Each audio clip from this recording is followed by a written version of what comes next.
आज की रेसिपी में बहुत अहम टिप मैं आपके साथ शेयर करूंगी जिससे आप घर बैठे बहुत आसानी से बहुत मज़ेदार बिल्कुल तंदूर जैसे नान घर पर इजीली बना सकते हैं।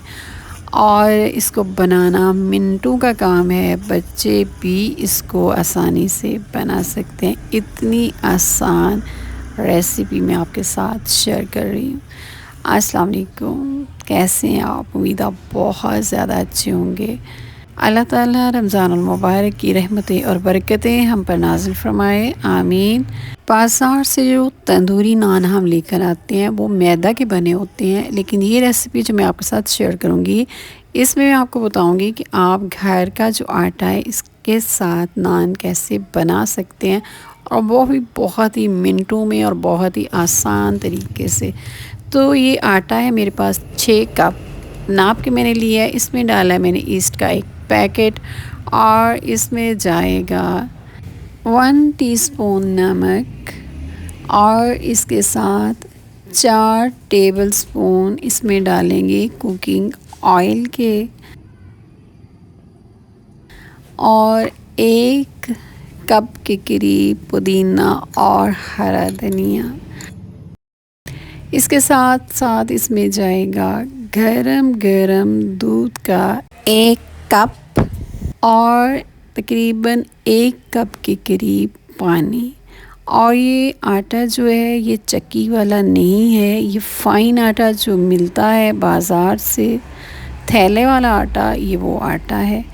इसमें पानी मैदा से थोड़ा ज़्यादा डाला जाएगा, और इसको फिर आहिस्ता आहिस्ता करके गूंद लेना है।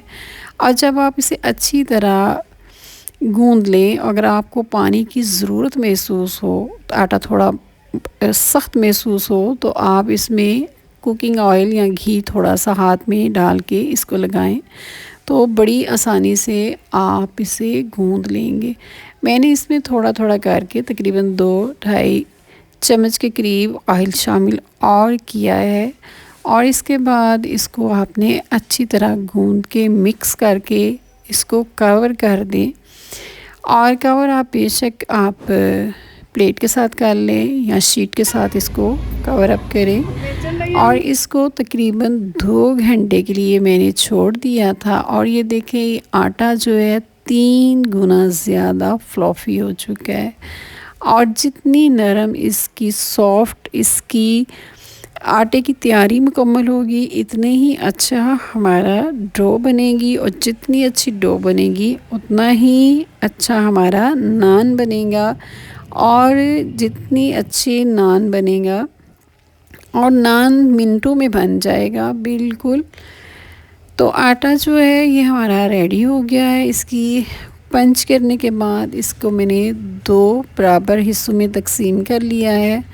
मैंने तकरीबन बनाने हैं 8 से 9 नान, और इसको अच्छे तरीके से एक दफ़ा दोबारा गूंदें, और इसके बाद इसको इक्वल इसके पेड़े बनाएंगे आप। और जो पेड़े आपने बनाने हैं अपने हिसाब से बनाइए, छोटा या बड़ा। तो पेड़े बनाने के बाद आप इसको बड़ी आसानी के साथ बेल लें।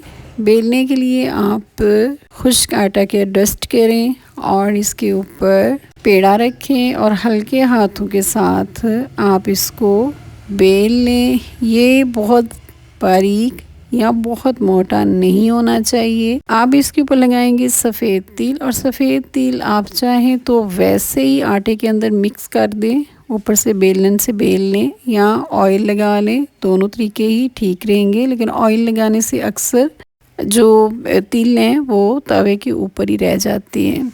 तो जनाब पेड़े मैंने बना के रख लिए, और अब चलते हैं फ्राई पैन पे।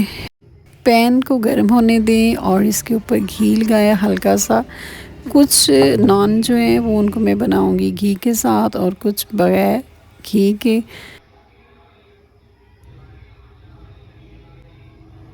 देखिए ये कितना फ्लॉफी बना है, और ये घी वाला नान बनेगा, आप सिर्फ रोगनी नान कह सकते हैं। और आटे वाला ये नान बहुत ही मज़े का है, इसकी खुशबू, इसका जायका बिल्कुल तंदूर के नान जैसा है। फ्लेम इसका मीडियम रखा है और ये मुश्किल से 3 मिनट के अंदर रेडी हो गया है। बाज़ार वाला नान क्योंकि अक्सर मैदे से बना हुआ होता है, वो सेहत के लिए इतना अच्छा नहीं होता, तो आप इस तरीके से घर में नान बना सकते हैं और इसे बीमार भी खा सकते हैं, हर उम्र के लोग आसानी से खा सकते हैं। ये जो दूसरा नान है आप देखें, ये कितना फ्लॉफी बनना है, कितना मज़े का बनना है।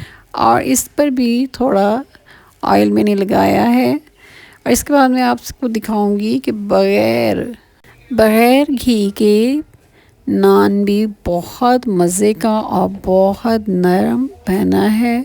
इसी नान की डो के साथ आप कीमे वाला नान, आलू वाला नान, मूली वाला पराठा कुछ भी बना सकते हैं और ये बहुत ही मज़े का बनेगा, बहुत ही यूनिक रेसिपी के साथ। मेरे चैनल को सब्सक्राइब करें। मेरी वीडियो अगर आपको पसंद आए तो उसे लाइक करें और शेयर करें। नान हर खाने के साथ खाया जाता है और आप किसी भी टाइम पे इसको बना सकते हैं। अपना ख्याल रखिएगा, फिर मिलेंगे एक नई और मज़े की रेसिपी के साथ। अल्लाह हाफिज़।